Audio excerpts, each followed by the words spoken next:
Hi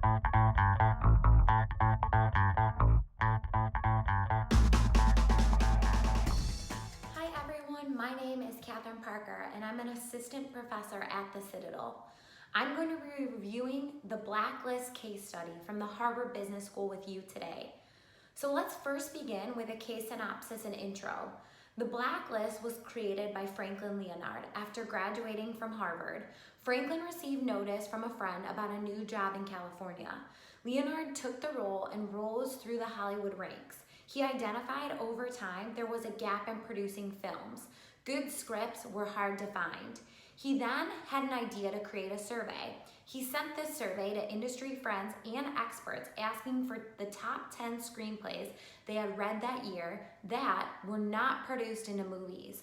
The screenplays were then published in a list and sent back to the survey participants. This is how the Blacklist was created in 2005. It was the first crowdsourced method generating film content validated by industry experts in a monetized way. The film industry generates over $44 billion annually. With declining theater audiences, this industry is ripe for disruption. Franklin sees the industry through a different lens. He uses data to drive the decision he makes and has access to lots of it. The Blacklist has access to over 35,000 scripts. So let's answer the questions for this case. Why has the Blacklist been so successful? The Blacklist has been so successful because of the quality of content produced. In less than 10 years, the Blacklist has generated 4 Best Picture Awards and 9 Best Screenplay Awards. The Blacklist has generated many scripts for the most successful films, such as Slumdog Millionaire, The Social Network, and Argo. It is also the first time Hollywood curated all screenplay content into one location. Lastly, the Blacklist generated a closed-loop system where data posted is also validated. This is critical in any crowdsourcing model. The Blacklist generates sales. Screenwriters pay $25 per month to host their content on the site. The data is then categorized and reviewed by experts in the industry, resulting in a rating and ranking. If the writer chooses to have their script reviewed, they would pay another $50. The reviewers would receive $25 per script reviewed and a bonus based on speed and quality. The Blacklist provides Hollywood a trustworthy source for the most liked unproduced screenplays, and that a critical mass has found moving, thrilling, or fun. Moving on to the next question. Should Leonard raise a film fund and become an independent investor? Why or why not? And if Leonard does move into production, what types of films should he produce? Leonard should raise a film fund because he is innovating across all facets of movie production, leading with a data-driven approach. When Leonard analyzed a data set, he found that films which were nominated for or won a major writing award did better financially than the ones that were nominated for or won directing or acting awards. Leonard has access to the scripts first. He wants to help generate better scripts using more than 40 people to review the content with a focus on writing. He believes that the best content is generated with a crowd of people. He wants to also mine the data from his database to determine which director, producer, and actors would make the best team. He says it's like Moneyball for films.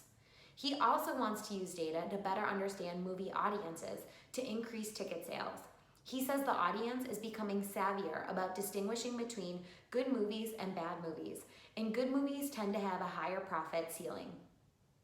He is financially accountable and has a strong investment approach.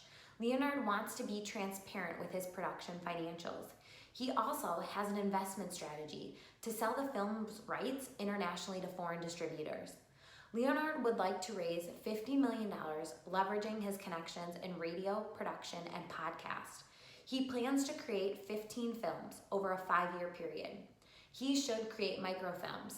This would align to his investment strategy, budgeting $3 million per film production.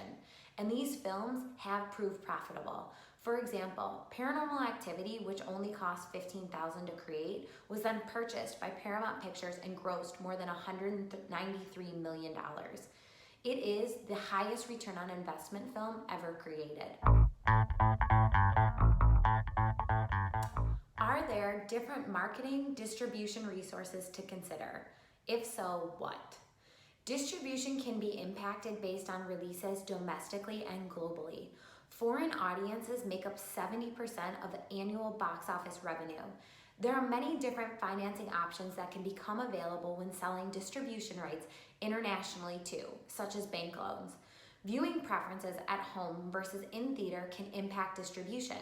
There is immense pressure on theater as box office sales steadily decline.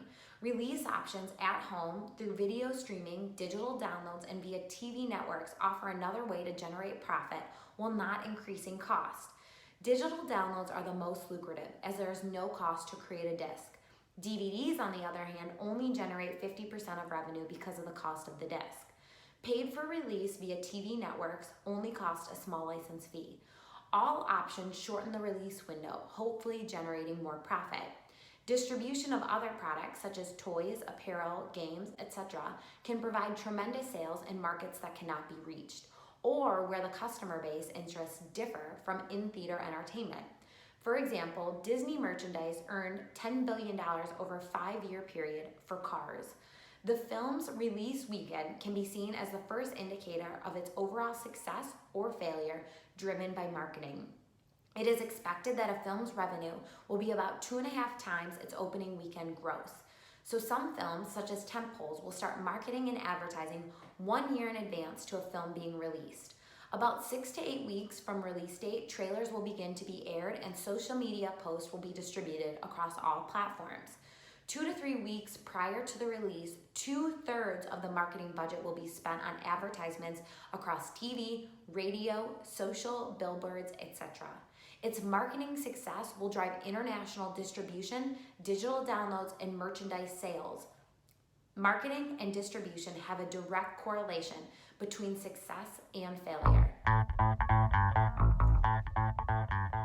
So in conclusion, the Blacklist created an innovative approach to gather, review, and create films using crowdsourced information. It also created advantages for directors and producers to review film content in one place. If Leonard does create a film fund, he has access to data first, can generate improved content using the feedback system, mine data to create predictive patterns in film, identifying actors, directors, etc., and operate transparently with other investors. He should create microfilms outlining distribution internationally and marketing nationally with release insights to make profitable decisions. Thank you.